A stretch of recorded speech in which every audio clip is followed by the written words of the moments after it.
Good evening, everyone, and Happy New Year. This is the first meeting of the Urban Design Commission for 2025.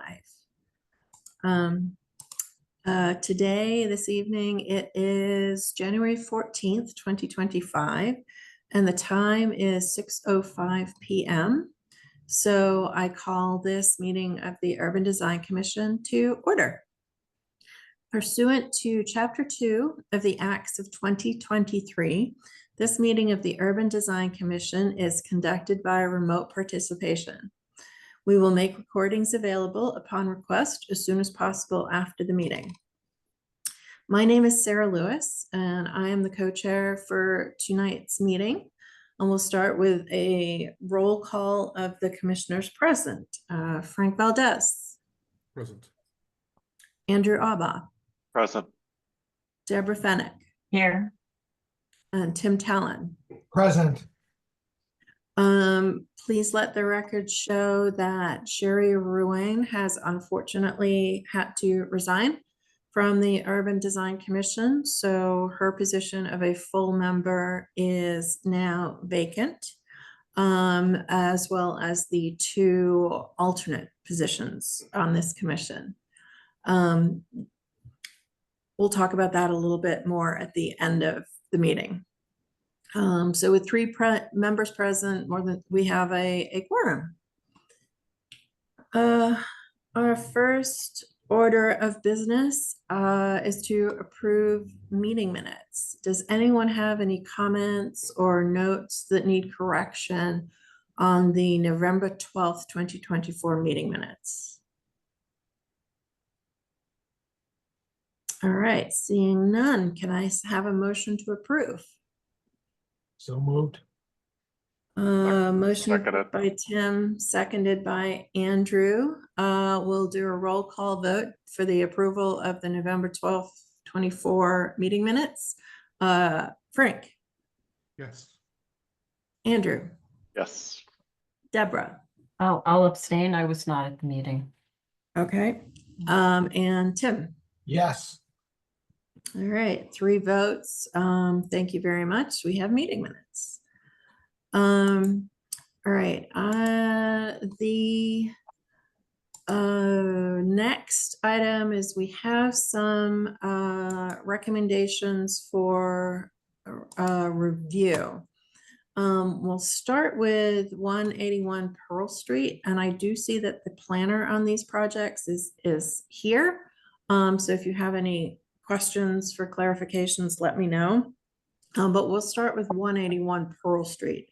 Does anyone have any comments or corrections for that design review recommendation? All right, seeing none, can I get a motion to approve the design recommendation for 181 Pearl Street? So moved. Moved by Tim, seconded by Deborah. Roll call vote. Frank. Andrew. Yes. Deborah. Yes. And Tim. Yes. All right, thank you. So we have that has passed. Then the next project is 3 Craigie Street and 675 Somerville Avenue. So does anybody have any comments or items that need correction for that design review? Yeah, I had a couple thoughts on the recommendations for this one. I had sent them via email to you before this meeting. I can go through those if you'd like. I think that's probably best just to make sure they are in the record. I did see your email and forwarded it to the case planner, but let's talk them through for the record. Sure. So the first, there were 5 recommendations listed. I think they could just use some revision to more accurately reflect the conversation. The first one had to do with the transformer. It noted that the UDC should review any movement of it, which is correct. But I think what we had noted is that the transformer should be outside of the 12-foot sidewalk. So I think just adding that. Number 2 seemed fine to me. No corrections there. Number 3 had to do with the addition of a different material where the building meets the ground. There it was specifically a more durable exterior material. So just adding the more durable to that. Number 4 was kind of a little more problematic. It talked about a 10 to 12 inch structural depth or something like that. I don't think we want this commission to be dictating structural depths in buildings. So I suggested revising it to read, I think more along the lines of what we talked about. The rendering should reflect the actual structural configuration of the building. And then noting the depth of the structure along the perimeter of the second floor does not appear to be accurately depicted. Frank, I think you had noted this. And then I said the depth should be minimized to preserve the design intent of what has been presented. And then the last one, increase the thickness of the balcony. I didn't have any recollection of this one way or the other. Was the way that they had shown it on the rendering. It just didn't, it seemed like it was rendering wise, but we wanted to make sure that it was designed and shown properly so that we understood that there's a thickness to it and that it hits the building. I think I heard you, but it's coming in a little Yeah, you're soft. very Is it coming in quiet. softer than this? Yeah, Frank, you're very quiet. So it sounds like from Frank's recollection, though, if I'm hearing him correctly, that also the thickness of the balcony had to do with the rendering as well. Yeah. Do I sound better now or no? You're still a little quiet. It's strange why it's doing that. Well, it's also unusual for you, which is why we notice it, Frank. Okay, thank you. How about now if I speak a little louder like this? Better. Okay. Okay, so we can just, I guess we can leave that. If you're comfortable with that as written.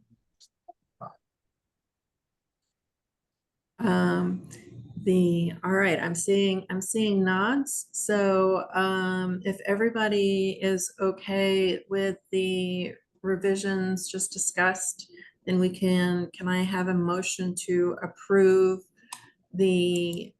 let me read that off the agenda, otherwise I'm not going to get the address right again. So, design review for 3 Craigie Street and 675 Somerville Avenue as amended. Motion to approve. I got a so moved from Frank. Can I get a second? Seconded. Seconded by Andrew. All right, well, roll call vote. Frank, Yes. Andrew, Yes. Deborah, Abstain. I don't think I was there. and Tim. Yes, All right, with 3 yeses, we have that design review. So thank you all. All right, next this evening, we have 2 design reviews. One is a project that you've not seen before, and then one is a return visit.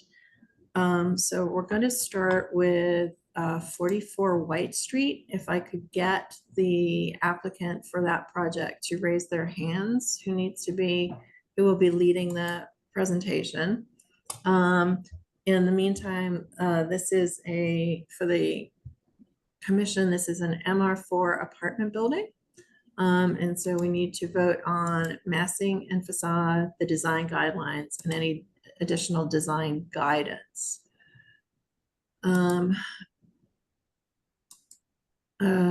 Nereus, I'm promoting you to panelist if it will let me. And I will remind remind that there is, would like to limit to 20 minutes to present, so that as we do have a full agenda this evening, to make sure that we can deal with all of the business we need at hand. So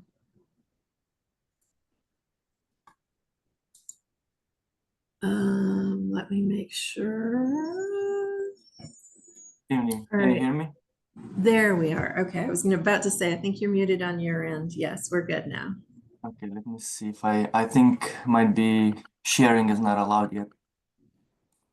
It should be as panelist, but let me just double check. Oh, no, you're right. I need to make you co-host. Let's try that.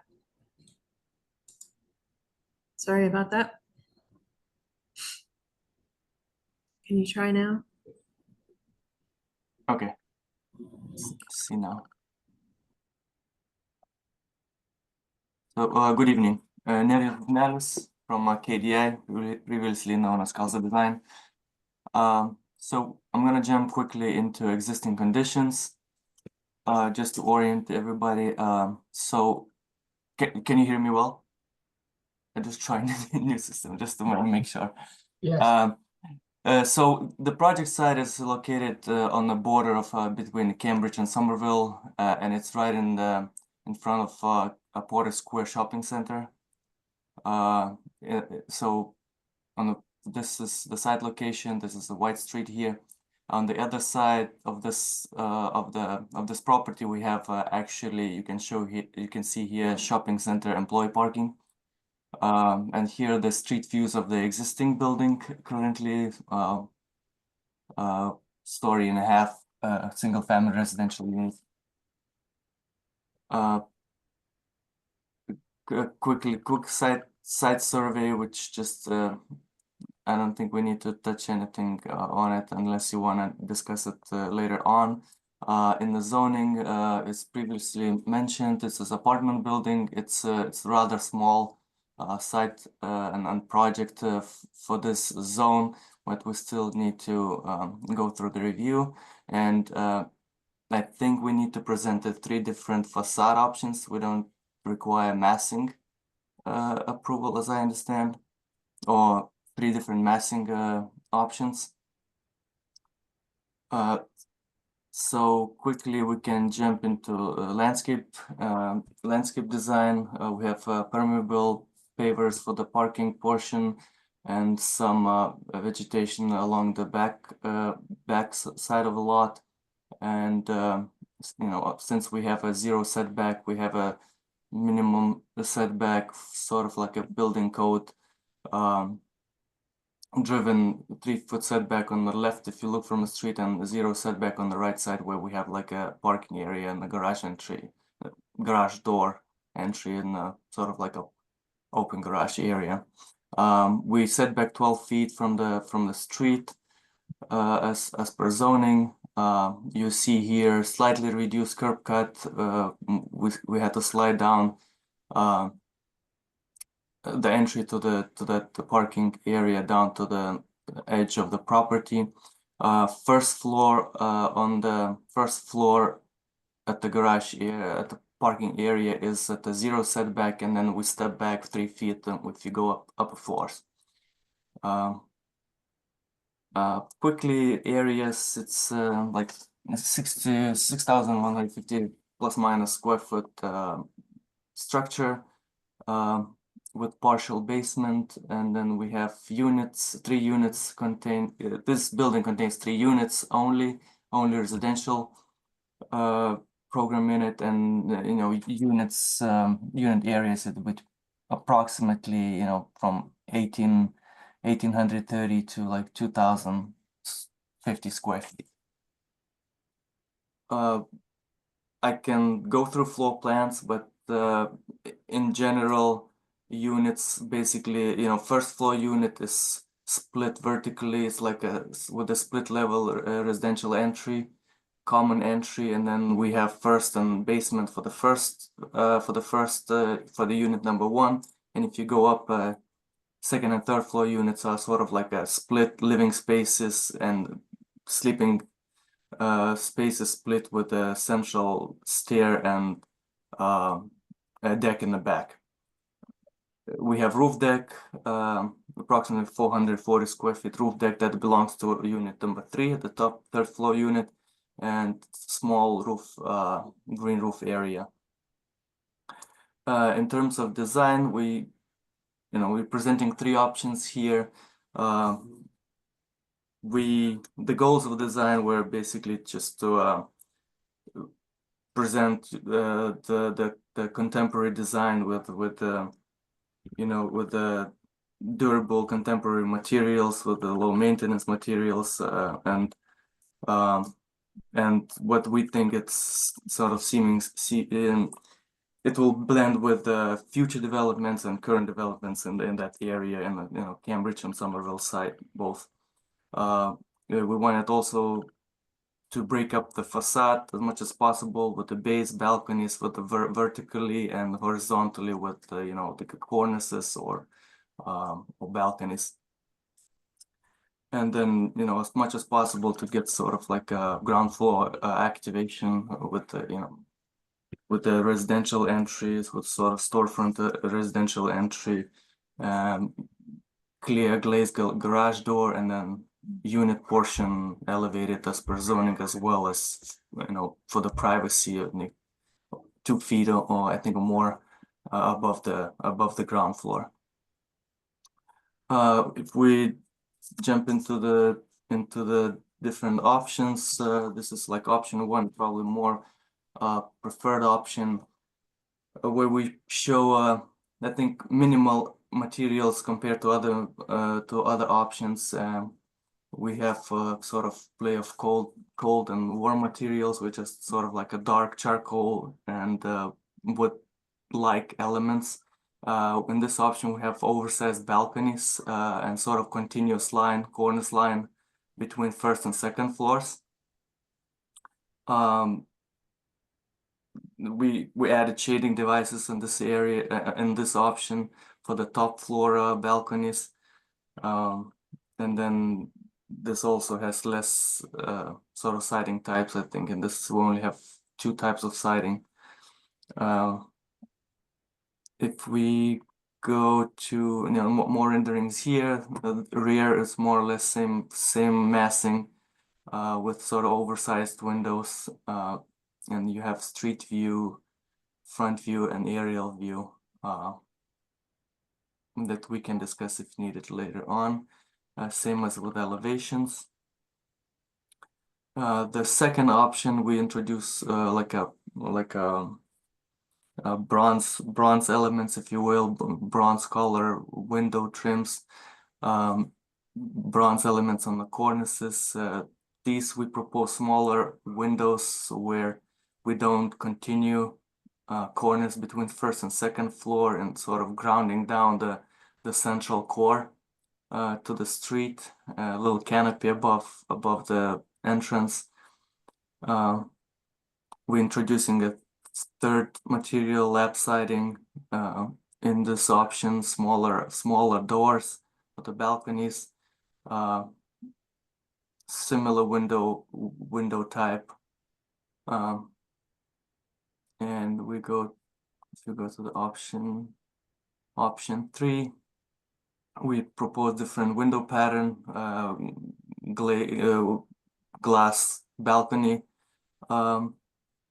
glass balcony railings, similar but sort of like bigger core grounded to the ground floor, and a little shading devices above the top floor windows as well. Materials will be mostly cementitious siding, either panel or lap siding. And then we have aluminum storefronts and glazed garage door to the parking area. That will probably conclude my presentation, and we can jump into comments and questions. Thank you. I just had a question about the balconies and I guess the bays as well. So I understand there's the dimension of 12 feet from the curb to the face of building on the ground floor. How far are the balconies projecting out? And I guess how far are the bays projecting out on the second and third floor? Balconies in balcony in the first option is projecting 6 feet and base 3 feet into that 12 feet setback. And On does that the- project over the property line or that's still within the property? It's within the property line. On the other two options, we have 3-foot balconies and just a little corners project a little bit more out. And the site plan, I can. And so the bays, how far are the bays The projected? bays are 3 feet. So in this scheme, and it actually looks like the balcony's proud and there's kind of a shelf running along the face of the bay. Are you saying Correct. that's not the intent? It's coplanar? The balcony size is coplanar with the edge of this is just like a little cornices at like a browse, you know. So what are we seeing? Is this a shadow line right here? Yes, But so in It order to projects- create that it- shadow line, isn't that? kind of yeah, that custom? cornice projects. It's so it's like a continuous cornice at each level, Okay. but the actual bay and balcony stops at the same plane. Or the railing is, you know, more or less same plane as the.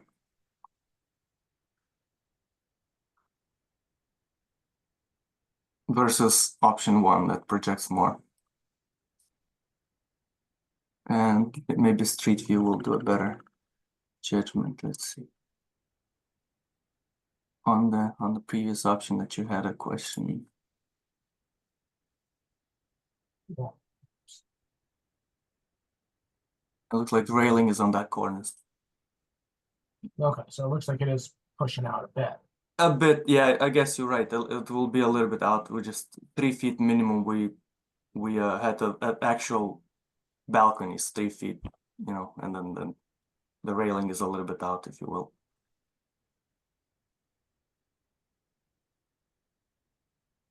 And you show the garage door glazed in all of the alternatives? Yeah, transparent. Yeah, it's Because did you consider doing something that, you know, like a perforated metal, or something like that, a different treatment? Because I don't know what you're going to be looking into. You're just going to be looking into a garage. So I'm wondering if that's a wonderful street experience. That's what I was asking the question. yeah. We just we thought we have sort of like a little bit of transitioning from, especially on the other option, like similar language. You know, we have windows going from the top floor to the lower floor, and then here doors going down to the lower level. Sort of.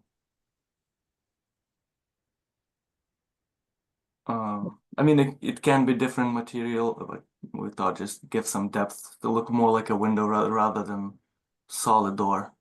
But the reality is it's going to look like the inside of a garage, right? Unless, well, I don't know. You know, what's going to be in there? Are there going to be bikes in there? Or are just going to be just driveway? You know, Yeah, driveway? I forgot to mention, yeah, we have bikes, bike room accessible from that area. Yeah. But I you're, guess one difference. you're looking at the back of a car though. Yeah. There's one difference from and I agree with the concern. But one difference here is that it is open air parking, so you can be looking through and seeing light and whatever's beyond and the back of the car. Yeah, I'm thinking at night, you're going to see there's going to be a garage. You're going to see. Yeah, there's that. gonna be lights that are gonna be turned off. Yeah. Right. Yeah, it just I was wondering if that you could you know, put a little more thought to that and Yeah, I don't think. there should be- make it intentional. I don't think the relationship, it's very discreet along the facade. I mean, it's different. I don't think I don't think it being glazed makes it unified with like residential, and I don't think it needs to be. I think it's okay that it's different. And maybe preferable that it's different. We can do translucent or solid. We can explore. I'd say there's a condition on Somerville Avenue, right across from Bow Market, a recently constructed building there with the garage door facing out on the street. And it is of a material that was not well considered. And it's very, very unfortunate along that public way district. So What is the It would be- material? Yeah, sorry. What is the anticipated material of the sunshades on the top floors? Probably cedar wood, natural wood.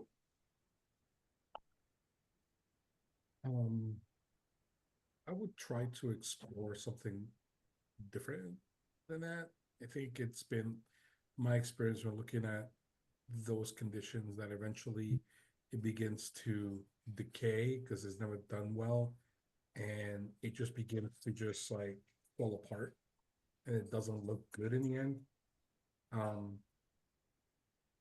would definitely consider something that is a little bit more durable over a period of time.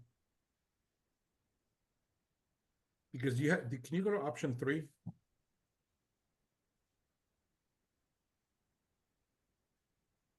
So in this option, you don't have it, right? We don't have it, but yeah, something I forgot to mention. We do have a pergola on the roof deck, Pergola on the which roof deck. you can probably see from here. Yeah. I mean, it's not on the street. If it will be, presence, yeah, if it will be shading, it will be same material. but I would say that, can you go to the front? Can you go to the elevation so we can see it again? Front rendering. I mean, I would say that the comment that my colleague made, Deborah, I think still applies in this scenario to the garage. What is it? How do you treat it? I do think that this option, for me at least, is the most successful. I'm not convinced perhaps necessarily of the colors, but I do think that for me, it's the one that is the most successful of the 3.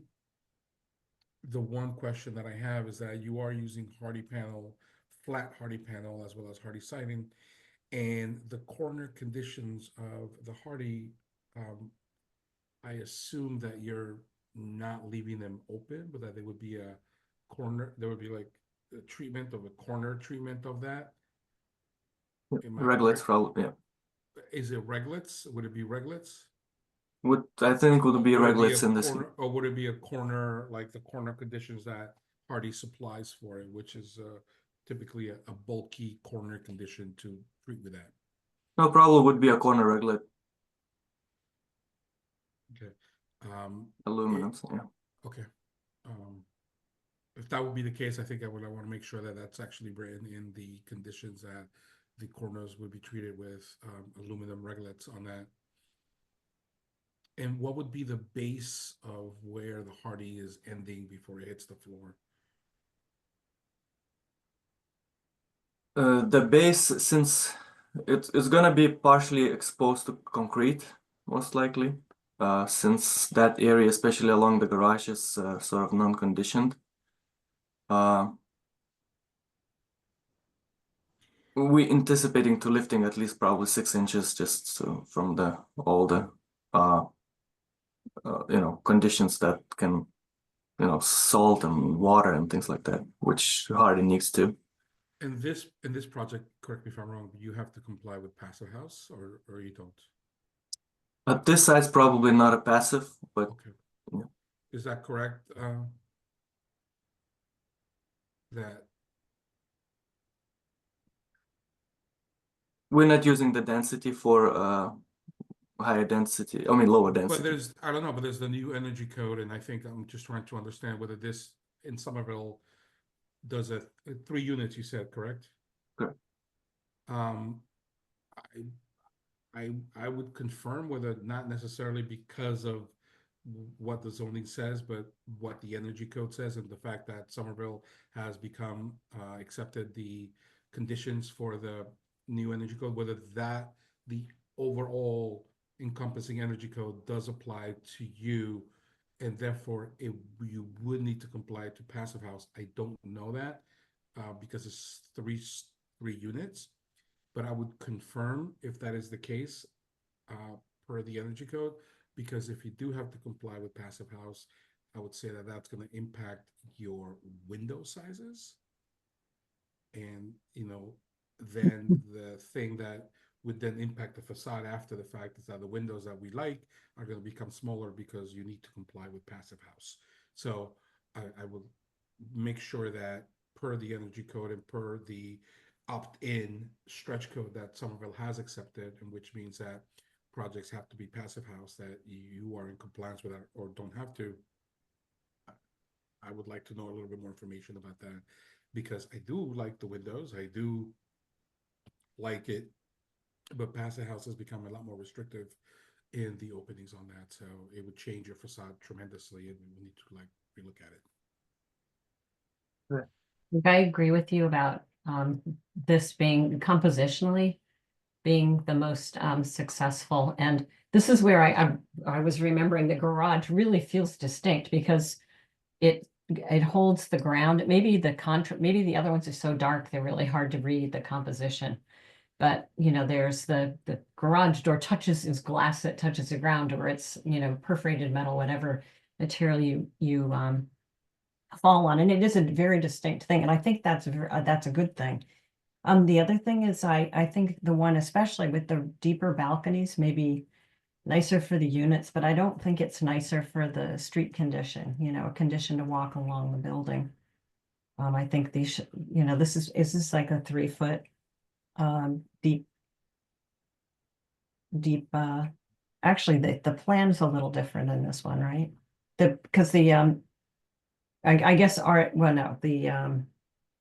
so the overhang's about 3 feet on this one, correct?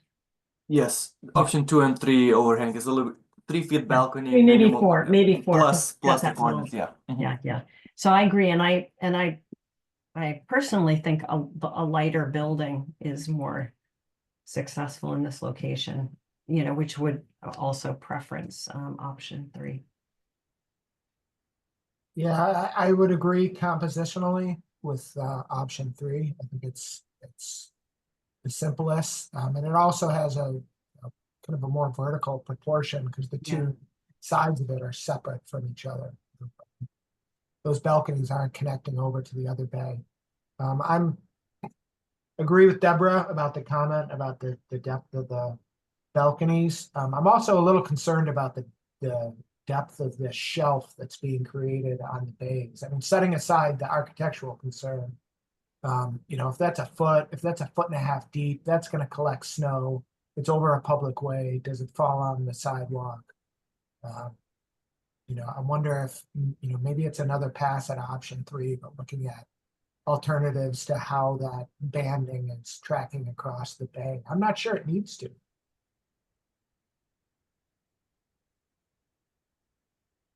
I agree with my colleagues on option 3. You said something about wanting to differentiate the facade, and I feel like especially number 2 is over successful in that. That I think sort of unifying it and calming it down a little bit, which is happening at 3, I think, with both the color choice and the repetition of some of the forms, is the closest successful. I think it could even probably be calmed down a little bit more. It's not that big of a building. Yeah. And it doesn't need to do as much as it's doing in the amount of space that it's doing on that street front. It's one of the few projects where I looked at the rear elevation and I was kind of like, oh, that's not bad in comparison to the front.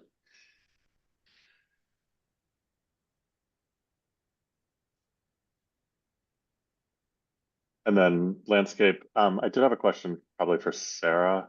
The green roof requirement, is that 80% is that, am I reading that wrong in the zoning or not understanding in terms of what the requirement is?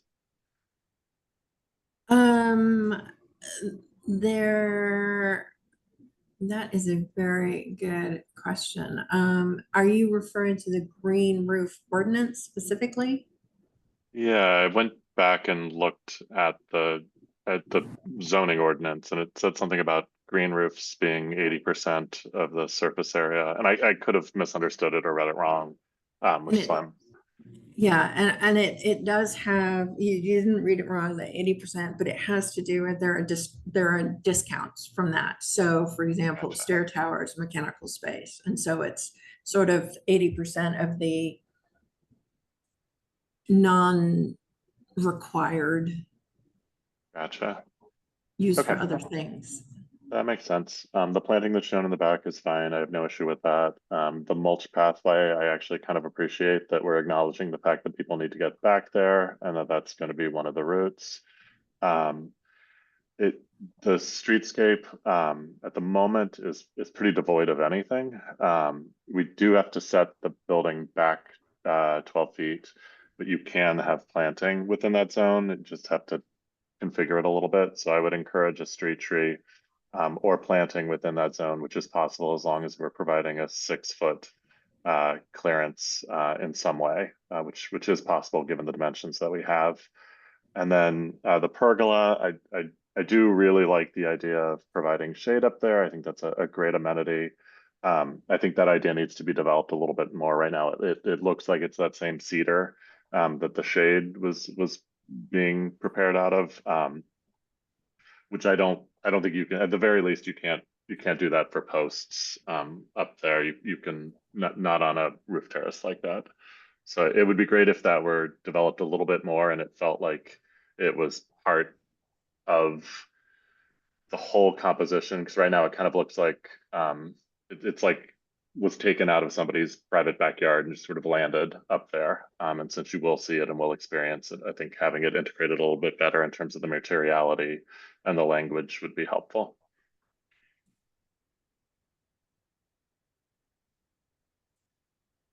So speaking of the rooftop, we're seeing in the bottom left image, I think we're seeing the stair tower popping up there.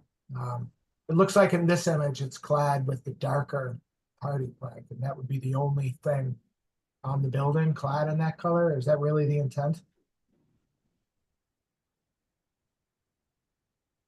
It is shown as a darker clad, yeah, but I think it's a good idea to change it to a different color in the next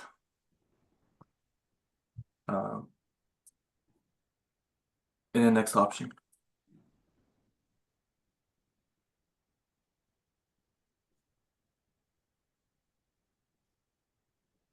And I do think it's good that it's not affiliated with the bay in front of it, you know, that the facade composition is balanced. When you take that stair, you know, if you ignore that stair, so you sort of want that stair to go away, and it pretty much will, given you know, the way people will look at this building. But think of a material that'll disappear with the sky.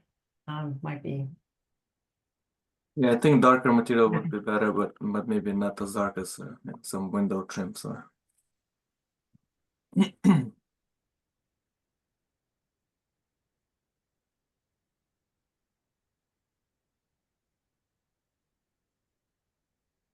have a question for the city, for Sarah.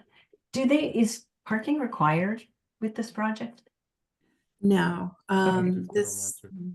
this project, because it's so close to the Porter Square T station, no parking is required.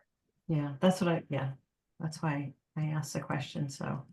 But I guess this is the desire of the client to have parking on site, okay.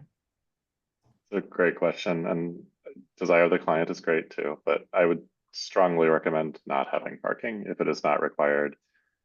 Me too. I lived a block away from here.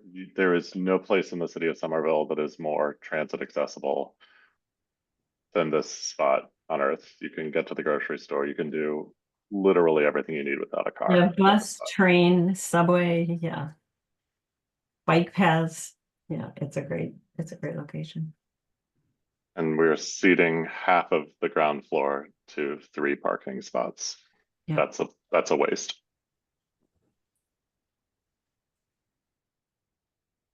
So, and I'm sorry, I don't, how do you say name? Nereus? Yeah, like Darius is Nereus. Nereus. Yes. please confirm for me, but upon initial looking, you are a 3 stories of less, 3 stories or less, and, more than potentially, are you more than 12,000 square feet in totality? Less. You're I less, think we gross area is 6,000. Yeah, gross area like 6,150. less than, so you should confirm, but it seems to, you're in this room. Yeah, that you probably need to either you're gonna need to pick what you're doing with, it's either a passive house or HERS 4245. And those are gonna determine really your paths for your building. So that's gonna determine some components of your design. And I would say that you really need to look at it because I know that it's impacting. If you pick passive house, you're gonna need to then consider whether you're fully electric or mixed fuel. If you decide to do the HERS 4245, it takes you to a different path, but it's gonna impact that. So the only reason, Sarah, that I bring it up, I know that there's a sustainable group on it, but this is more of a broader thing. It does impact design. It does impact sizes of windows and approaches of thicknesses of walls and all of this stuff. So it does really affect that. And I mean, as well as, one of the things that we do like seeing is the location of equipment. Where is it? Does the roof show if there's equipment on the roof to show it on the roof? I know that one of the things that, Tim is concerned about is, where is this transformer, right? Tim and I always talk about these things. It's like, has it been thought out? Yeah. Are you gonna be required to have a transformer for your building?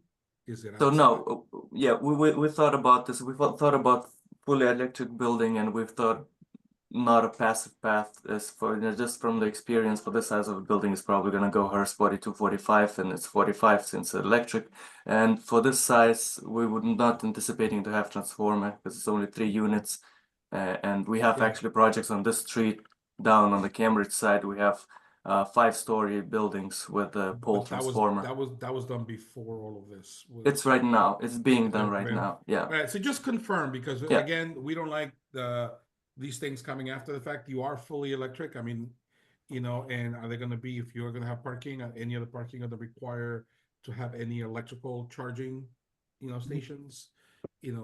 So just to make sure that when what we're reviewing complies with what you have to comply, so that if there's any changes after the fact, we're aware of that. So Sarah, I would just carry that as on that. But obviously, I think that we're probably going to ask them to come back and show us a development anyway. Yeah, I think that's so. Nereus, I would, and it might be worth reaching out to ISD just to verify that you're on the right track there. The one thing I would like to ask the commission, so I was hearing a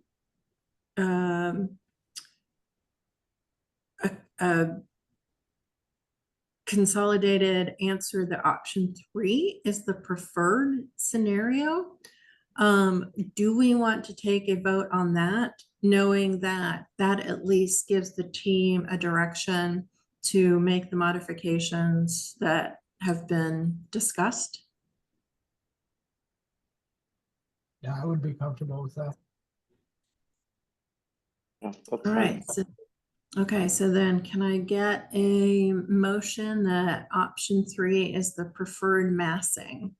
So moved. Moved by Deborah, second. Seconded by Frank. Roll call vote. Frank, Yes. Andrew, Yes. Deborah, Yes. and Tim. Yes. Okay. I am hearing that we would like to continue. And after the team has had some design revisions based on the feedback given this evening, to come back at a later meeting. Yeah. If that is correct, can I get a motion for that? Motion. Motion by Andrew, seconded by Frank. roll call vote. Frank? Andrew? Yes. Deborah? Yes. And Tim? Yes. All right, so thank you, Nereus.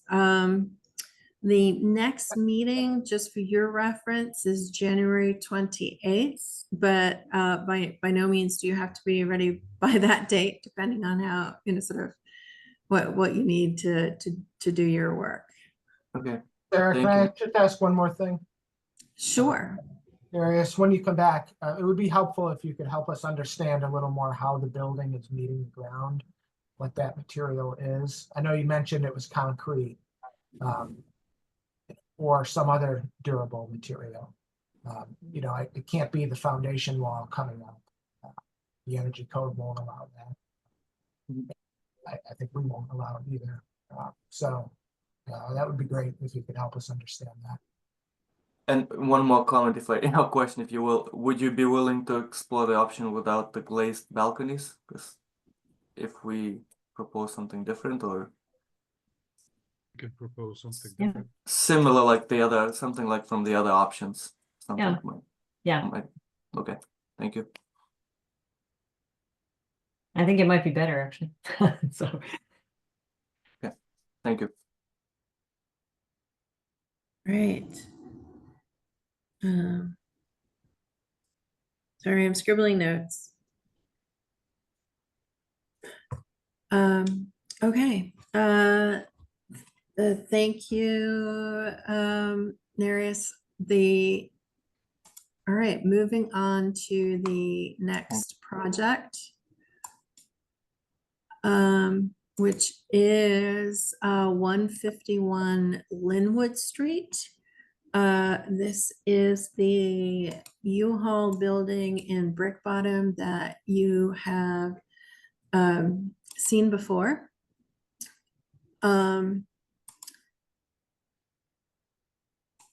So if I could get those who are going to present on 151 Linwood to please raise their hands so I can unmute you, and let me know who will be, let me unmute you first.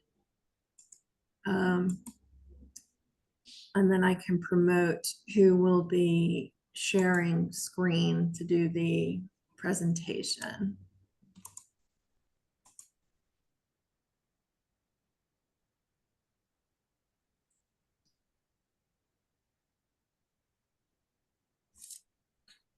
Hi, Nicole. Will you be sharing screen or will Michael? I will share the screen and then I'm going to start the presentation and then I'm going to turn it over to Michael for the landscape talking part of it. Okay, so but you will still have the slides. Yeah. Okay, all right. Let me promote you to co-host so you can share. All right, you should be able to share now. Great, thank you. Let me just switch. Oh, that's not what I want you to see. Can you see my screen? I'm not sure if you can see it.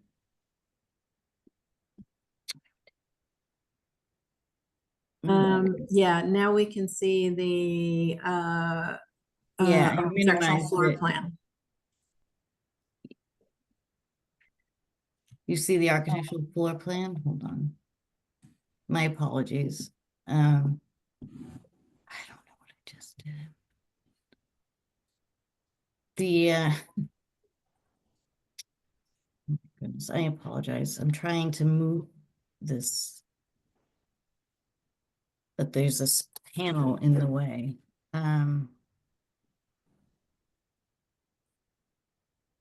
Which I don't want there. For some reason, so let me my apologies. Let me stop sharing and then try that again. Let me just get that up straight.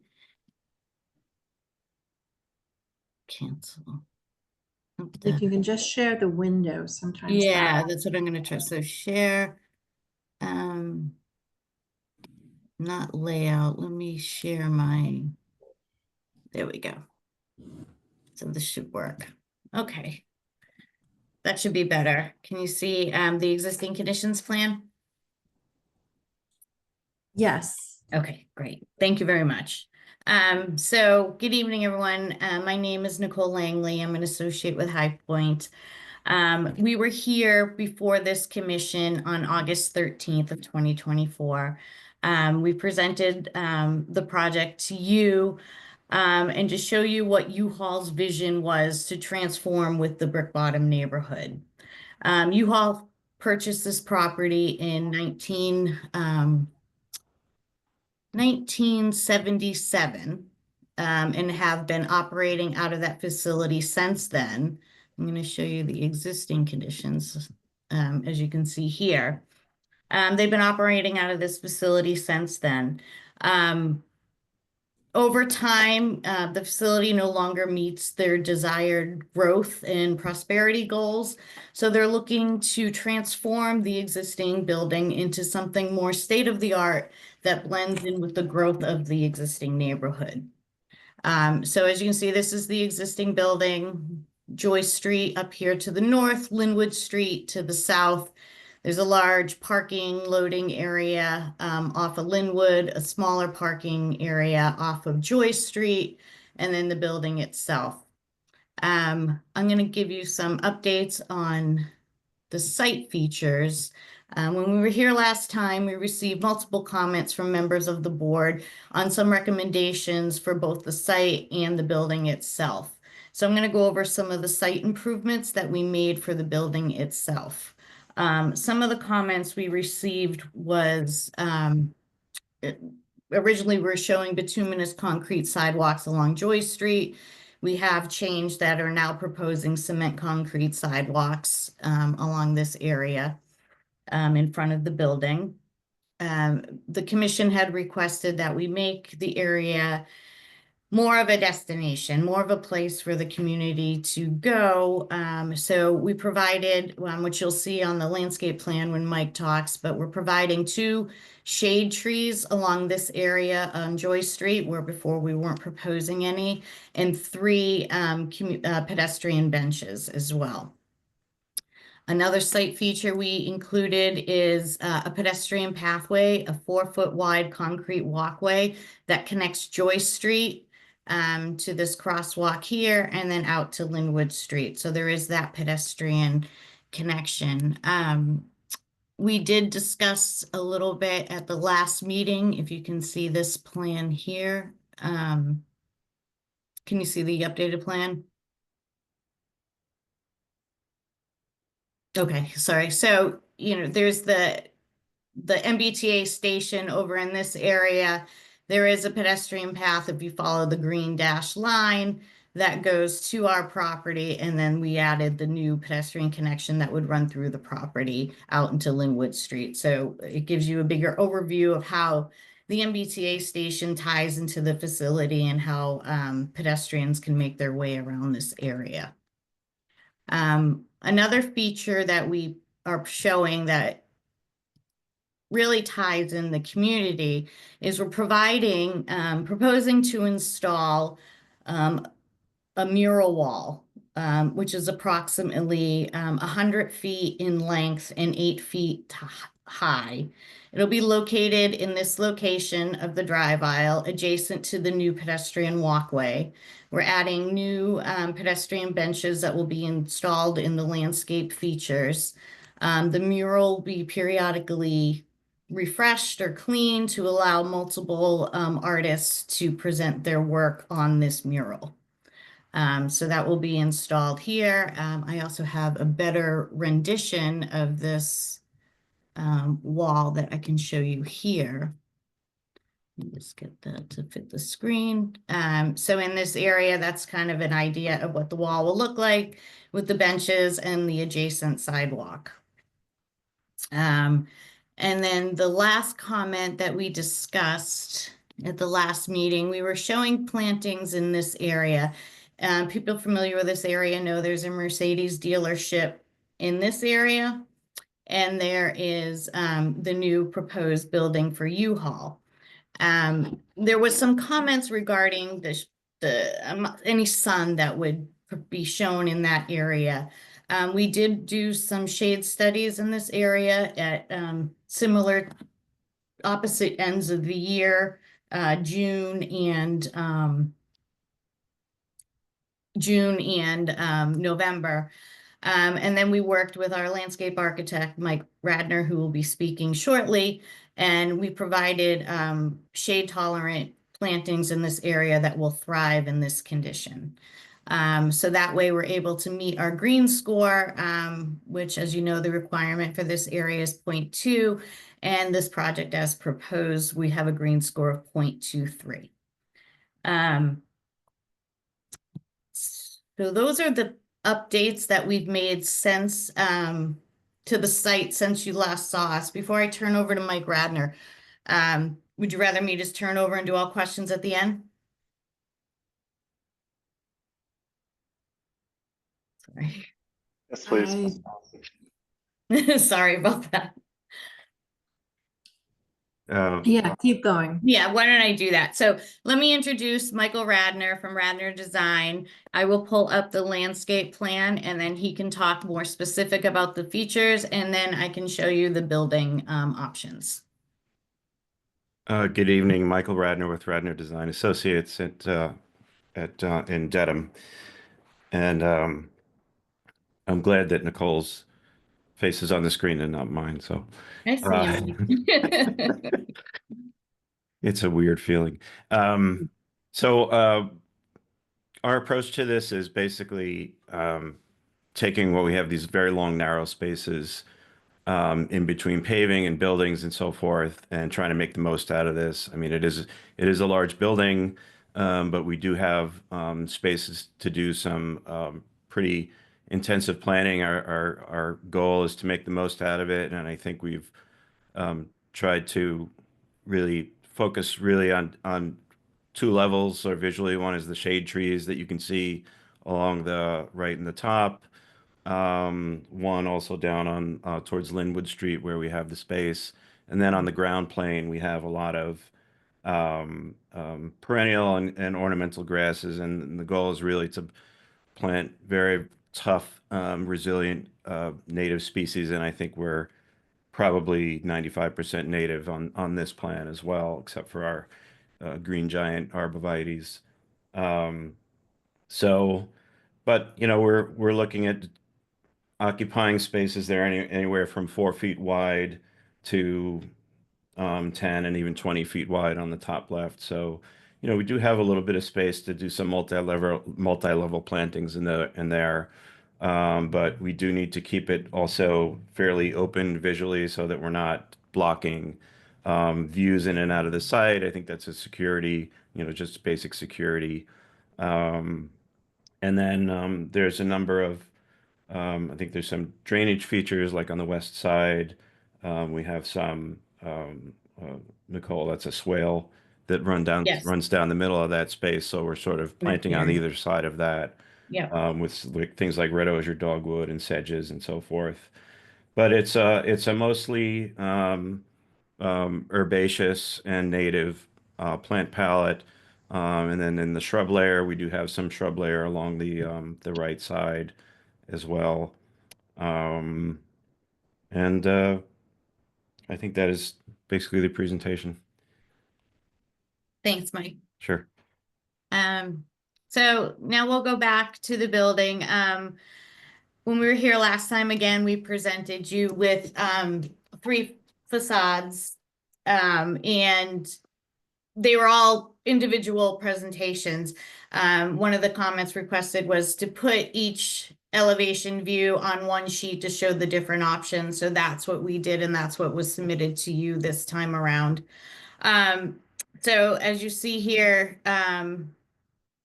this area here is standing in the driveway on the side with the Eversource building behind us, looking at the building. You know, we received some comments about the building being coplanar. We are kind of showing some texture in this building by offsetting the different elevations of the building. You know, obviously this area pops out, this area recesses. We have some lighted awnings over the entrances in this area.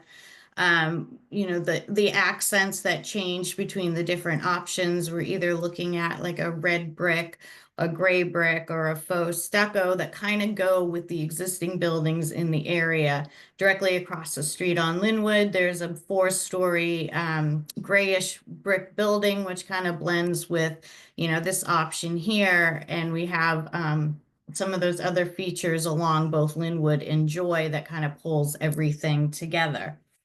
Let me go to the next elevation. This view here, if we're looking at it, is looking at the building directly from Linwood Street. As you can see here, we have an entrance to the building from here, which connects vehicles, can drive in on Linwood Street and drive out on Joyce Street. There is that internal connection. What this building does that's a significant improvement from the existing building today is it takes all of the U-Haul vehicles that are there for sharing or shunting off the street, out of the parking lot, and stores them inside the building on the first 2 floors. And another great improvement is that customers to the U-Haul facility can actually drive into the facility and do their loading and unloading inside the building, as well as having a trash and a recycling area inside of the building for any unwanted furniture or trash that they may have. So it's no longer taking place outside of the building, opens up the street parking and for customers, and opens up, you know, the travel area. There's no large trucks blocking the roadways. So, you know, there's some landscape features behind. We have some decorative metal features along the building of various colors, which is a typical U-Haul design. And I'll go to the next option here. Some of the windows, this is looking at the building from Joyce Street. So we have our loading area over here. This is where those large shade trees will be. So that'll block most of those operations from that portion of the building. On this side, we have 2 curb cuts. One of them is that pass through that I described from Linwood Street. And the one on the corner of the building is actually an entrance directly to the 2nd floor of the building. So there's a ramp interior of the building that will take you directly to the 2nd floor. You know, the various changes between the options have to do with, you know, whether it's the red brick faux, a smoky brown brick, or the horizontal lap siding in a brown color. Again, all kind of blending what's existing while keeping the signature U-Haul features with the decorative features up here and the orange doors to represent the U-Haul use. And then this last view here, this is taken actually from McGrath Highway. This building that you see here in the foreground is the Mercedes building, and you'll see the proposed U-Haul building in the back. From this view, most of the first 2 floors of the building are going to be obscured from view by both the Mercedes building and the highway. I know there's discussion about the highway eventually be taken down, but you still have the building in front of the main view. So you have your typical, just a standard wall here with some more features up here. They're doing some framing around the windows, again, similar to the building across the street on Linwood Street, same design. So those are our 3 options, and we already looked at the mural wall. You know, here you can kind of see we have options where we're framing the windows and having them stand out a little more, and then when they blend a little more into the background on the various features. There's a lot of different shade areas, a lot of different awnings, all lighted to provide lighting around the facility, as well as wall packs along the building, decorative wall packs, so they're not just the standard block wall packs. But these were some of the design features that we took based on your comments received last time, and I'd be happy to take any questions that you may have. A question probably more for Sarah again. Thank you for sending around the notes to remind us from the last one. In the notes, it did mention that the Brick Bottom was about to have a neighborhood plan that was going to be adopted. I am not following these things, so did that happen, and does that affect anything that we're looking at tonight? It was adopted, and that was in, I believe it was in August. That was adopted, so probably right after this team presented to you previously. And the zoning rewrite is being currently undertaken to sort of to coordinate with that neighborhood plan. Off the top of my head, I can look in the background and get back to you because I don't remember exactly what is shown on this property for this property in the neighborhood plan. I know there were a number of, given the length of the blocks in Brick Bottom that are not necessarily walkable and it's not a great network in there currently for moving about. So let me double check that and I'll get back to you as you keep talking. Awesome, thank you. Yeah, that's an important question because I'm just trying to understand what how people will be experiencing this building. You know, whether are there sidewalks that are anticipated to be pedestrian, major pedestrian ways or partial, sort of minimal pedestrian ways. So just understanding, what's happening at the perimeter of the site would be really helpful. And is the this mural walk this is a question for you, Nicole. Sure. Is that that's a public way, and you're inviting the public into that space? Is that the idea? We received feedback again from this commission as well as through the neighborhood meetings. They're looking for us to incorporate the building into the neighborhood. U-Haul, as I mentioned, has been here since 1977, and they plan on being here another 50 years. And they want to grow with the vision, so they are inviting the neighbors to use this mural as, to paint as they want, to come and view it, and to use that as a pedestrian access between the two streets. Yeah, so it might be a shortcut for some people for some routes. Mm-hmm. Right? Okay, yeah. I think that's a very nice feature of this project.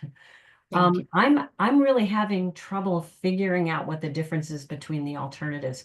To me, it's just a material in a low, it's not like it's different compositions. It's the same old composition, and I feel like it could be better. It could be Yeah, quieter. U-Haul It should be as a quieter. company has a corporate brand and a corporate design, so they try and stick to that. This building, they are doing it a little different by adding the different materials, which is not something that they typically incorporate into their buildings. But trying to, work with the neighborhood, based on the interior and the way the buildings are, the way the interior of the building's constructed, it's a little hard to change the exterior features significantly. But I could go back to our team and we could discuss that. Yeah, I mean, it feels like it's just these little areas that are blop, blop, blop, with something that there's too much going on in the building. I think maybe that's the place to start with my comments. So, Yeah. and I shouldn't be, I should be passing this on to my colleagues for more questions. So I also had a comment about the Brick Bottom neighborhood plan, and this is pasted it into the chat. Obviously, we're not going to be able to get through that document now on this meeting. I think it's very likely the plans show a different use on this site, but understanding that this owner wants to propose this use and that it's permitted by the current zone. Correct. The owner has no intention of selling the property or developing a different use. Yeah, and so I think that's fine. Mhm. Me, it's an owner that's a business that's been operating in the community for decades. Mhm. So, the question is how to fit a building in that accommodates the use, but in a way that also meets the vision of the plan, Mhm. especially the design guide. I haven't reviewed the design guideline in detail. I know they're in there. I think it's probably something we need to get through. Yeah, I mean, personally, as part of this project, I've attended a couple brick bottom meetings to look at this. This is the second facility that U-Haul operates in Somerville. They strive to be good neighbors and part of the neighborhood. And if you're building more residential units and you're building commercial units in this neighborhood, the need for self-storage or their storage options, is something that may be useful to this new neighborhood. Yeah, I mean, I personally probably rented 30 U-Hauls for this facility. Where I get my propane. Well, it's part of, it's honestly part of what allowed me to live without a car in Somerville. Right. The ability to go over, get a U-Haul, head to Home Depot, get wood from my garage, and that. But I am, I have a similar concern as Deborah. About the difference between the options. And it feels like, to me, like a really big building size. I guess we could get into some of the details. What's the sidewalk width along either side? So currently, the existing sidewalks on either side they vary slightly, but they are about 5 feet. At the last meeting, we did talk about increasing the sidewalk width along Joy Street because there was discussion that Brick Bottom may narrow the right-of-way associated with Joy Street, and it was recommended that we reach out to the Somerville Engineering Department, which we did. They have no plans at this time to change the width of the right-of-way. So that's something we're willing to revisit as, the plan becomes more in division, but now it just wasn't an option at this point. So what's the proposed sidewalk? It's 5 feet. Yeah, You're so proposing a 5-foot sidewalk. To match the existing. yeah, so the if you look at the section by 100 Chestnut Street, the new building, further down closer to the Lofts building, that is the intended sidewalk condition with planting, while the right-of-way width might not expand. It's the intent that Joy Street is a very walkable and generous tree shaded street for the connection to the T station. I just did a quick glance at the neighborhood plan, and of course neighborhood plans don't go into the land uses at all, but the architectural guidelines do look at sort of the mill building types, similar to the sort of the brickwork of 86 Joy Street or the concrete structure of the brick bottom lofts. And so the intent being that it is more of the industrial factory mill building aesthetic, was what we had heard from the neighborhood, and that's what is in the architectural guidelines for the neighborhood plan. So hopefully that at least gives a broad enough overview for the commission. Mhm. So there's glazing on the 3rd and 4th stories of the building. Is that vision glazing? Like, are you looking into an occupied space inside of the building, or is this kind of decorative glass just to break up the facade? Yeah, you're not gonna, I believe it's decorative glass to allow the sun in. I don't believe you're looking from the outside. You're not gonna be able to see into the storage facilities. So it's spandrel glass or something. Yeah, those are like the hallways around the storage units. Well, Well, so are you looking into a hallway? Could there be someone on the other side of that glass looking out, or is it just? I think it's I believe the Okay. architect, it's a one-way. It's a one-way view. So it's for natural light only, to allow natural light into the building. You're not going to be able to see the person on the inside. I think it's like almost, Tim, it's probably like a cow wall, probably that they're, Yeah, I think, okay, so that, I mean, that's clearly something we need to understand. which was gonna go to my discussion on it. Nicole, this is the second time we're seeing this, right? This is the second time you're coming back. from Correct. The last time we saw it. And am I correct? Am I assuming that you guys are civil engineers and you guys are not designing the building, but this is corporate designing the building and you're working with them on this? That is correct. Okay. And I understand that. I understand the need. I understand the function, the programming. All of that is great, as Tim has said. And I think that what we're trying to just say is, perhaps there's a missed opportunity in trying to really take some of those corporate components that are inevitable, the orange color, the things that are inevitably part of the U-Haul brand.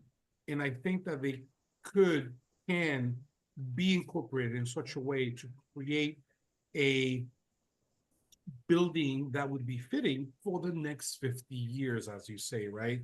And I Mhm. think that I'm having a hard time understanding, just from looking at the image that you have up on the board right now, which materials we're talking about, where they are, what they are. And I think that that's just, I would like to understand a little bit more about the materiality and Mhm. what they are and where it's being applied, because it's not being clear. And I think that, again, I'm saying that there's a missed opportunity in trying to create a building. And yeah, we went through this last time. You showed us Yeah, those- these are yeah, yeah, you know, we did. nothing's changed on these No, materials. Nothing has changed, and I get that. I understand that, and I understand how corporate works. We dealt with,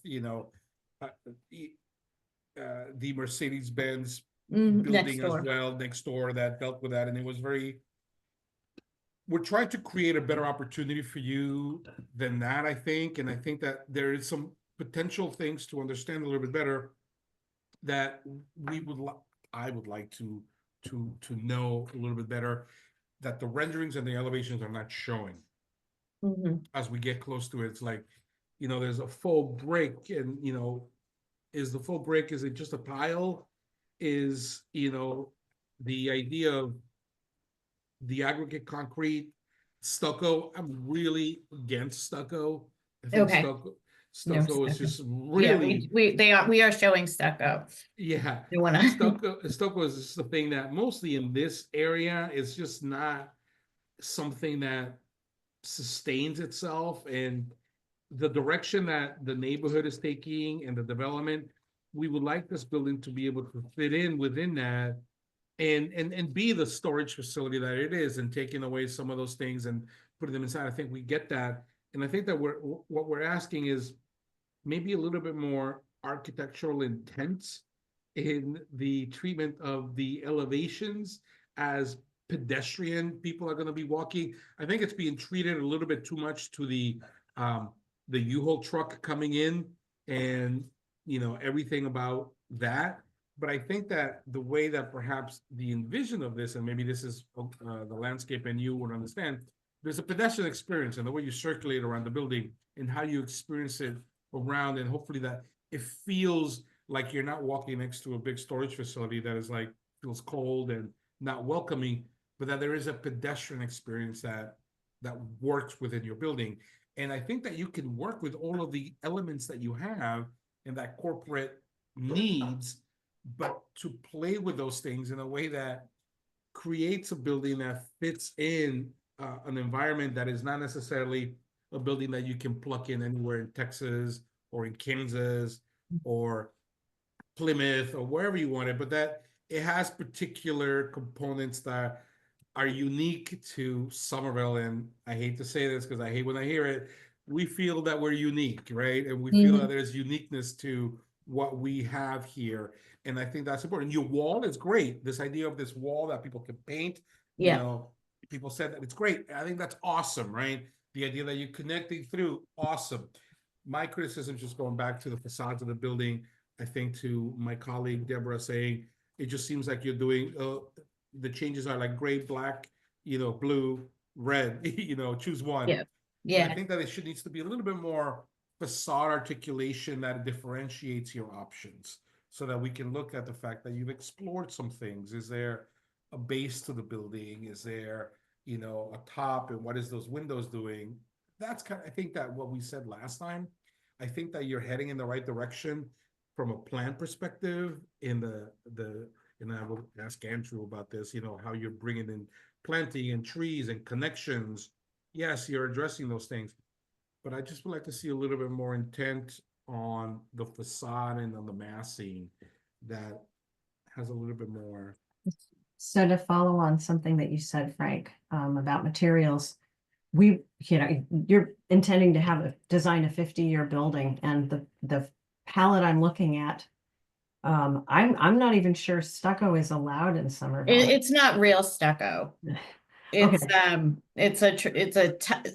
stucco Fake textured stucco? insulated panel. It's like a panel stucco textured. It's fake stucco. It's not real stucco. Come on. Oh, But come fake, on, but fake brick, Nicole. you know what? Our public realm, and we are guardians of the public realm. We don't allow fake brick in this context, and you walk against it, and you can tell that it's whatever stucco that's been painted and textured. In commercial buildings, or is that a residential requirement? I And mean, that's just in our public realm, and this is a Public realm, this is a pedestrian. part of our public realm, and that's our Okay. responsibility. Yeah. So I think we would need to see all these materials and approve them. I'm very concerned about them at this scale, and again, we also want this to look great from the beginning and all for 50 years. And so the materials That's need to be cool. substantive. If you're putting in brick, use brick. We're looking for the real thing with these, with the buildings that are built in our community. Frank, I feel like you really hit the nail on the head, talking about kind of the identity of this place, because I think there's a bigger question. Is this a U-Haul building that happens to be in Brick Bottom that could also be in Charlotte, North Carolina? Maybe with some differences that are unique to the site. Or is this a Brick Bottom building that happens to contain a U-Haul use? And it's not going to be totally one or the other, but I think where the neighborhood plan is kind of pushing it and where we're going to want to go with it is to see a building that still is a U-Haul, that has those branding and identity things the corporate's going to want, but is really unique to this specific place. Correct. Exactly. And Nicole, just take this to heart. Mhm. This is the one thing that I will say. Don't take any of the comments that we're against U-Haul and what you're doing. We like the functioning and we like what you're providing. And we're trying to help you fit this thing so that it works well. Because we all need it. I mean, Tim was talking about that. We need this. He uses it. I've used it. I do my I go get my gas there too, Andrew, all the time. I need to stop by this week, so I'll see you there.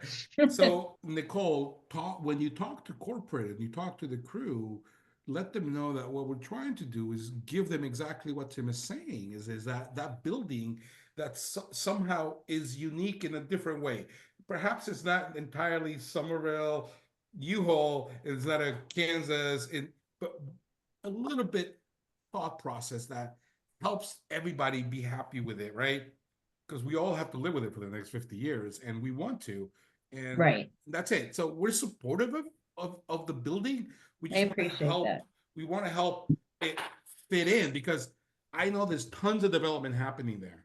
Yes. And there's a building that just happened, and there's more buildings about to happen, and it's going to change dramatically. And you want to be in the avant-garde of that, and you want to make sure that your building is fitting in what the vision of that is. Like in 10 years, people say, "Oh, we love this U-Haul here with my residential building." Right. Not they like Not like we need to get rid of this piece of shit because we hate it. I mean, I think it Right. could be a really interesting architectural object. Yeah, will, I mean, and they're trying, like you said, this is not normal for them. This is their first mural wall ever in any facility that they have.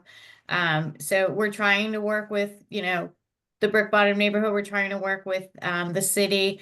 And you know, we want to be a part of it. So you know, I appreciate your responses and your feedback, and they're well taken. And you know, we'll discuss it internally and do what we can do, but you know, I don't know if hands are tied. I don't know where things stand, but we can look at what these options are. Let them know that we're gonna keep going back and forth. Yeah, I appreciate it. We go to landscape? How's it going? Can we go to landscape? Oh, yes, sorry, excuse me. Awesome. Let me just get to that. Oh, no. So as an FYI, guys, just, I think that we're at the 35-minute mark, so 20 minutes them, 20 minutes us, so. I'm gonna go quick. Landscape always gets the shaft. I know, I'm sorry, Andrew. I'm just That's saying. okay. Bring it, Andrew. You guys had big feelings. Cool. So definitely an improvement over last time. I appreciate it. I can tell that you guys did listen to some of the comments.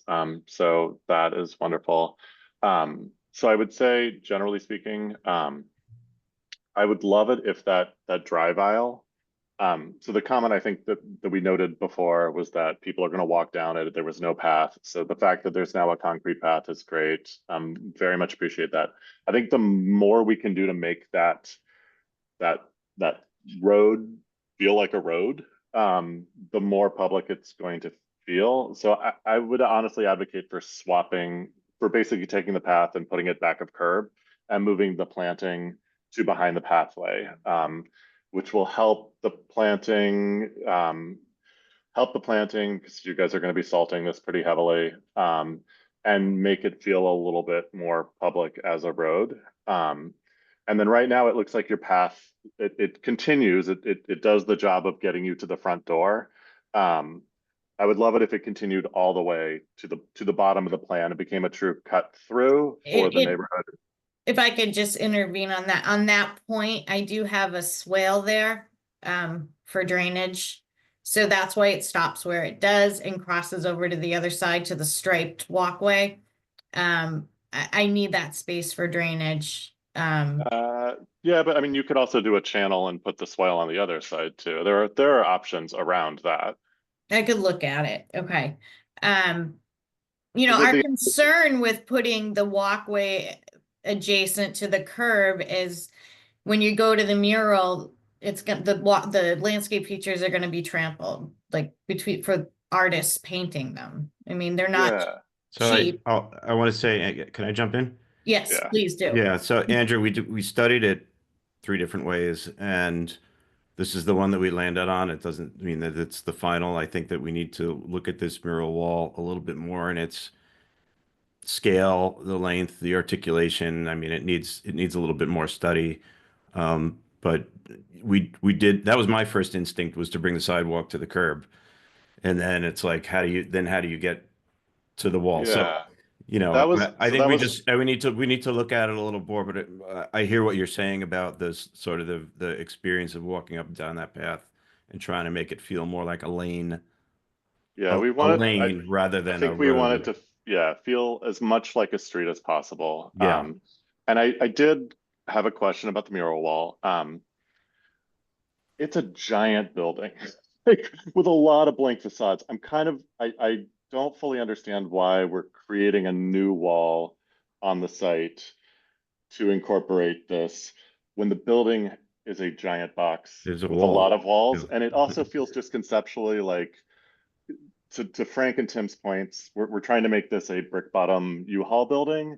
And this feels very much like brick bottom goes over here on this wall where we look at, and then U-Haul is over here. It feels like it's very deliberately separating in a way that feels very confusing to me as to why the mural is just not on the building itself.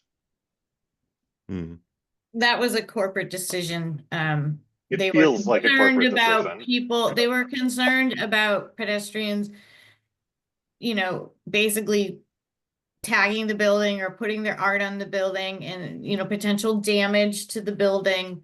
It is a concern. They wanted a separate feature that they felt that they could, you know, incorporate into the neighborhood, but not have people directly touching the building. If you look, there are a lot of features on the building. There's a lot of doors, there's a lot of windows, and stairways to different areas, different elevations. So finding a space for the mural to be on the building is not as simple as that. And it might be a smaller area, and then it's a Yeah, safety but issue in their eyes to keep the building safe and the pedestrians safe, because there are a lot of activities going on inside this building as well. It's a moving facility. yeah, no, I understand. We have an example in Somerville of a mural that is on a storage facility in assembly. Yes. It's not a revolving one, which honestly, Mhm. like I have a hard time believing that U-Haul is going to be managing like the sort of constant refreshing of a mural project. Like to me, do it once, hire somebody who's good at it, put it on the building, let it be large. Those fins do nothing for me, and pop those off and give us a mural. And it just, it feels like it is, like it's trying to separate the neighborhood from the corporate in a very, very physical way. Yeah, so we Well, had the discussions opportunity- with I think to that point, the opportunity here is to do something like the vent shaft on the Rose Kennedy Greenway. You know, down Yeah. at the rail station. Like that is a mural on a big side of a building face. Mhm. The changeable mural wall is something that we've the owner one of my clients has had discussions with JT Scott about. It's been done in other locations, so we thought it would be something that would be refreshing, that could be changed, you know, periodically, or, you know, with the season, and not just a singular piece of But who's art that's gonna- there for 10 years. Yeah. Who would manage that though? Like the example that you I will gave find was, out. I yeah, don't know that the answer, but example I that can you let you give, know. the example that you have on your image is managed by a nonprofit, and that's why I'm like, there is an organization that is making sure that happens. And honestly, the example that you give, it doesn't revolve. It's the one on over on Mystic Yeah. Avenue. Like it gets grown, but it's not replaced. It's not a replaceable one. No, I know that there's not one in Somerville that is. We did look at other other places outside of this area for that type of option that was brought to us. And like I said, it was discussed with J2 Scott. So I'll find out more about the specific operations for that wall, and let you know if there's, you know, what the options were. Yeah. But I would, you know, to fall back, like this should feel like a road. Yeah. I feel really strongly that the sidewalk should be back of curb. Similar to like last time when you guys presented, you gave us an asphalt sidewalk, and that just doesn't exist in Somerville. This kind of like Well, they sidewalk. do. They're don't. on either side of Joy Street right now. That's why we were matching Yeah, existing. no, So not they don't not exist in- old. Yeah, old, old okay. Somerville. Moving Because they're there, forward. yeah, because they're there now. So that's Yeah, no. why I was just Yeah, matching the no, material. So we're trying to Yeah. move away from that. I guess that's understood. Thank yeah, you. got it. Similarly, like our sidewalk condition is sidewalk back of curb. Yeah. So as much as we can send the signal that this is public lighting, I think it would be also good to understand what lighting is going to happen in terms of making this feel like a street on that sidewalk as well. And my concern is pedestrian vehicles using it if you're making it more of a street. Yeah, I think they're going to do that one way or the other. Like Okay. I don't think that taking the sidewalk and divorcing it from the curb is going to affect that in any way. Okay. Yeah, okay. And I know, I think that you have to put yourself in the mentality. It's somewhat of the mentality that we're talking about in general is like really liability, Nicole, right? And like how like corporate would think. absolutely. And I get it. Yeah. But put yourself just in a little microcosm of what this is and how people use it. And think about that for a second. And I think that will be helpful for them. And I think that it would be helpful for them to see exactly what my colleagues are saying in that. It's just, yeah, you know, there's like some ups and downs, but yeah, that's what it is. It's Okay, so you're looking at lighting and the driveway more of the road. I know, you know, the reason we kind of went with the old conditions, or the zoning compliance building that you see now is, you know, in the future, the heights of the buildings, you know, for the proposed zoning will be increased in this area, I believe. So we looked at taking advantage of that a couple years ago, and that we weren't allowed to do that. We had to comply with the existing zoning. So it was our understanding that we had to comply with the existing zoning for everything. So it's kind of hard, you know, designing to a future vision, but also meeting the current zoning. So we are working, you know, the best that we can and trying to get something that will be amenable to, you know, this commission as well as the rest of the city.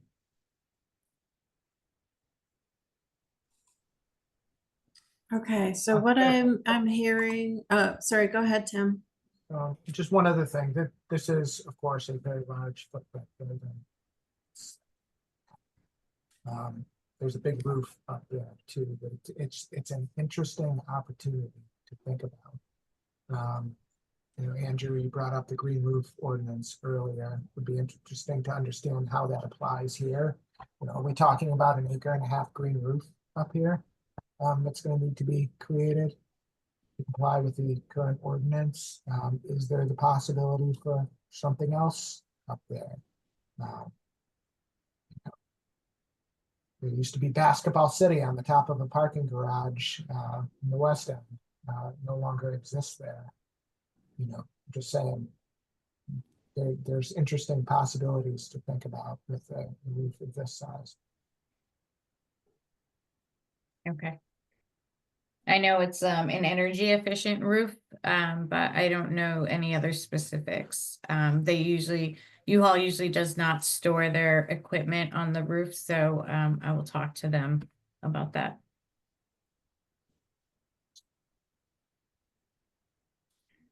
Yeah, there may be a concern with a green roof if they tend to leak. I mean, this is a climate controlled dry storage facility, so that may be a concern. So it'll be something that we'll have to look at to see if that's even an option. Those can be designed. We have green roofs on top of lab buildings, and Okay. so that's possible. Thank you. All right, what I'm hearing from the commission is we would like to continue this project. If that is the case, can I get a motion to continue this project to a future meeting? Motion. Second. Yeah, I think I have a motion by Andrew and a second by Deborah. Roll call vote. Frank. yes. Andrew. Yes. Deborah. Yes. And Tim. Yes. All right. Thank you, Nicole and Michael. And I will make sure Steve couldn't be here this evening, who is your planner. So I'll make sure I was taking notes as we went. So I'll make sure that he is aware of the discussion. Okay, thank you. And when is the next hearing? I know we probably won't be ready, but just to The next meeting is January 28th. January 28th. Yeah, and if you want to see more on the Urban Design Commission page of the city website, you can find the entire calendar if that's helpful for you. That's great. Thank you. I appreciate it. Well, I appreciate all of your comments and your interest in this project and helping us try and grow with this neighborhood. And we look forward to coming to an agreement at the next meeting. Nicole, I think you would benefit for somebody from corporate being at the next meeting potentially. They're so they here. can hear. They're listening. Oh, they're listening. Okay, good. I've been talking. Yes. All right, good. All right, that's great. We're good. Thank you. Thank you. Have a Bye. good night. You too. Bye. All right, I'm just clicking in the background to make sure that we're set. We have one more item on the agenda, and this is a short update for the in regards to the reappointment process. So one of the questions we'd had when the mayor sent out the letter and we'd talked about it before was, sort of what is the process for, how is this going to work, knowing that there's only one appointments advisory committee. So per the mayor's letter, everyone has served more than 2 terms. So we have to go back out to the community and advertise again, which is, I think, the process that we all went through previously. The way this is happening is going to be in alphabetical order. Therefore, obviously, urban design is on down the list. So we do have some time, and we will not be the guinea pigs of the testing for this new process. The other thing that I wanted to point out is Frank is the only one whose term has not yet expired. So Frank, you don't actually expire until February 2026, which surprised me too. But everyone else is on expired terms, but can continue to serve until that reappointment process comes up. We're zombies. So the I hadn't thought of that. What is the term? I'll mute. How I'll long- mute. I love it. How long is our term? Your terms are, I believe, 3 years. So- As I noted in the email, like, I'm happy to serve out whatever until you guys, but it's not my intent to reapply again. Okay. So if you guys need to look for 3 people, go for it. So basically, if you are saying that and I would step away from that, then we're leaving this committee with like Yeah. nobody. I mean, I'm not going to walk out the door and like leave you guys, but like, but But it seems, when but the it does time seem comes, that I way. shall. Yes, it does, but it does seem that way, right? well, Yeah, yeah, when I'm not going to reapply I'm not reapplying. So I'm happy to keep going, but I'm not reapplying. Okay, I'm- all right. I'm- No, I appreciate your frankness on that.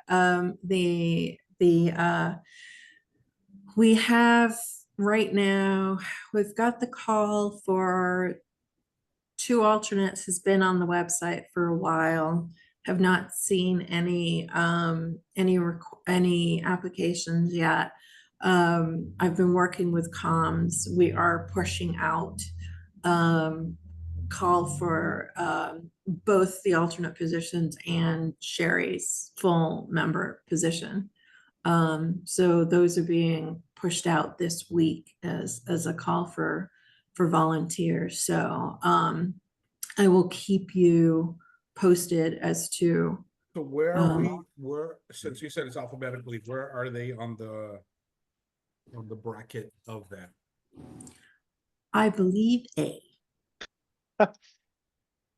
And and Only because I mean, I do, yes, you know me, I'm a smart aleck on my best days. Only because the mayor's letter that I'd reread today said it was going to start in January 2025. So I'm sure sort of the actual calls and the interview process has not begun yet. I guess it raises some interesting questions, like if, for example, so I was appointed to 1 term and served, I guess it's been probably 3.5, 4 years. But having never been reappointed, that I technically served 1 term.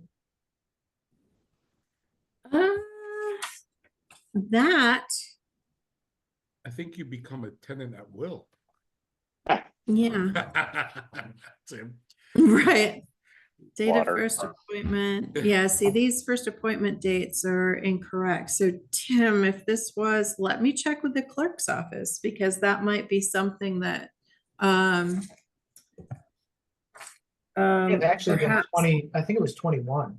it was 21 is what I'm showing, but the dates are all showing 21. Actually, I'm not seeing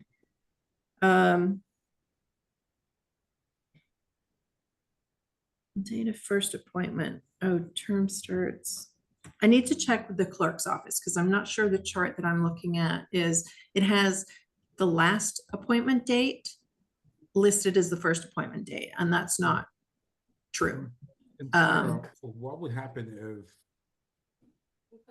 two more Don't, people? no, Isn't it Um, collapse? I'm just saying, I know. Yeah, like, no, total chaos, cats I and hear you. dogs. yeah, I No, hear but you like loud and really, clear. like what, like, does the city just skip us? Or can you even do that with the zoning code? With the zoning code, we cannot. So you just can't So- build anything? Because we're written in it. That's the problem. Well, Well, that's Yeah. the challenge. That's the challenge, I would say. That's, We're- yeah, We're written in it. This happened with the planning board a couple of years ago. There wasn't enough members and it just went months and no business was conducted. right. And it's, yeah, it's problematic that that can happen. Well, I think the city ought to be thinking not only about, exactly think, how do they incentivize the best in our community to want to serve on this? Right.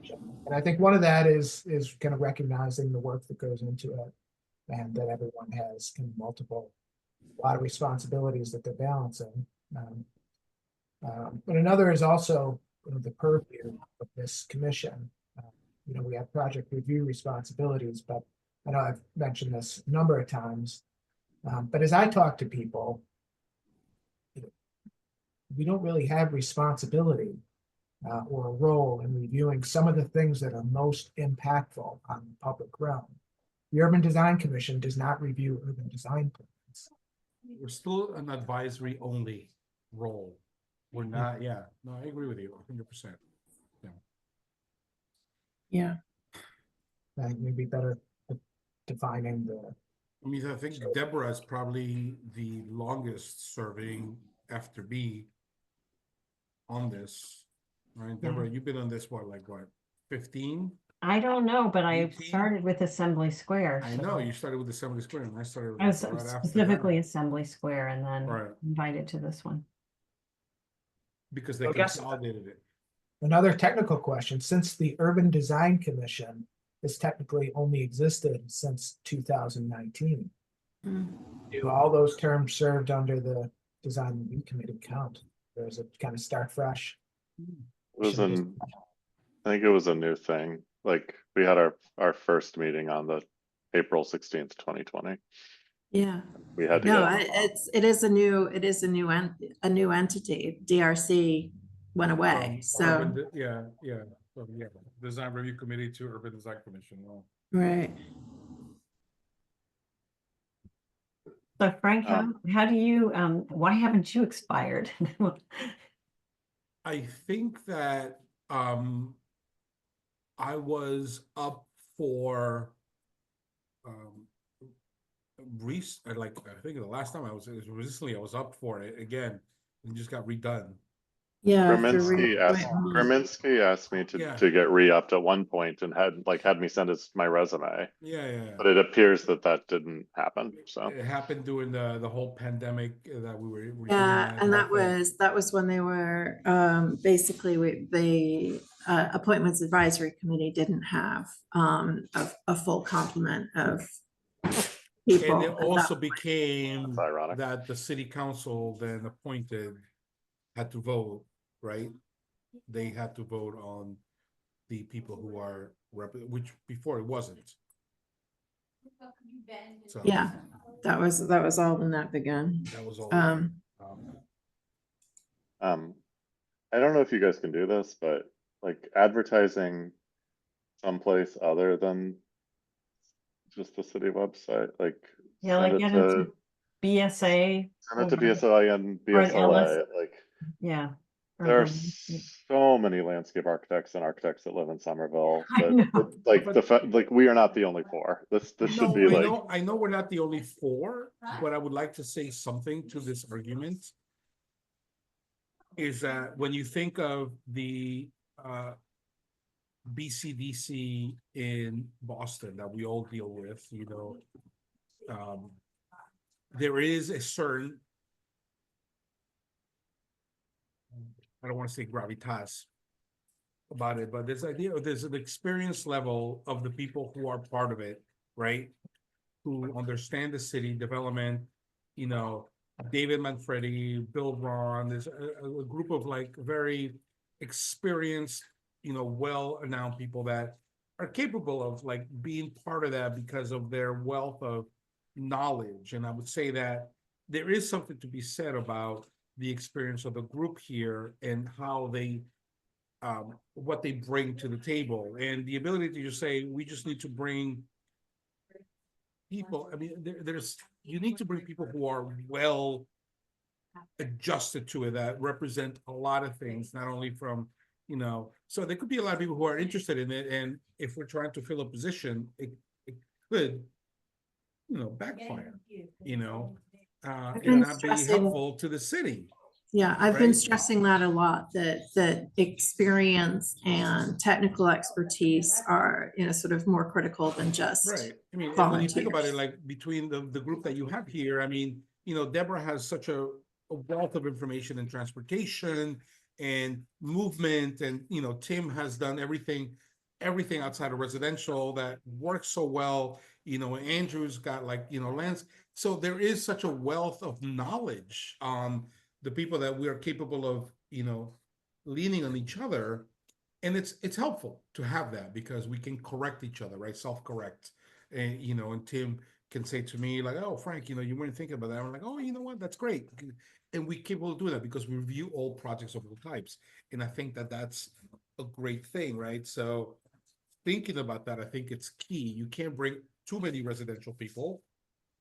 You can't bring people that do, you have to bring that, you know, and to my argument, I always thought that it was important that one person from the planning board should be in the on the Urban Design Commission, and somebody from the Urban Design Commission should be in the planning board. I Yes. always thought that it should have been that duality. Have that because as we- crossover, yeah. And Because we've, we've experienced, Yeah. you know, our stuff gets shut down a lot. Hmm. And to the amount of effort that we put for free, I would like to say that again, for right, free, yeah, to then get shut down at the planning level because they're like, somebody else thinks something different. It's heartbreaking. It's like, you know, we go through all this process and then, oh, you know, the planning board decided that they wanted a yellow building. It makes us feel sometimes that we're, you know, what the hell are we here for then? not valued, For absolutely. free. Yeah, no, I hear, I ends up hear being a you. waste of our time and a waste of the client and the Yeah. developer, the proponent's time. Yeah. Yeah, agreed. All right, I hate to do this to you guys, but I Well, am you need to now go. half an You need hour to go. over when I was supposed to know. leave. So, Right. I think I've taken notes on this. I will circle back with the clerk's office, make sure I understand. And then talk to IGA. I had asked IGA Intergovernmental Affairs, who are sort of overseeing this, to come to one of our meetings to talk about some of this. And they weren't able to at the last meeting. So I'll see if I can line them up for a future meeting and we can talk about this with them as well, because I think this is a bigger issue and a larger conversation. One other thing, just to say on this, there's an irony to the fact that the city is imposing term limits on the members of professional boards and commissions, yet not adopting term limits. So, Ha ha. Touche. Love it. like it Okay, when Tim yeah, gets that, sassy. that was, Well that That's was a the said, good mic, way to end the meeting. Well that said, was the Tim. mic drop. All right. On that note, can I get a Motion to close this close? meeting. Motion by Frank, Second. second by Deborah. Roll call. Frank, Yes. Andrew, Yes. and Deborah, Yes. and Tim. Yes. All right. Thank you all. I'll Let's be be in the touch. See you same. soon. Bye. Bye.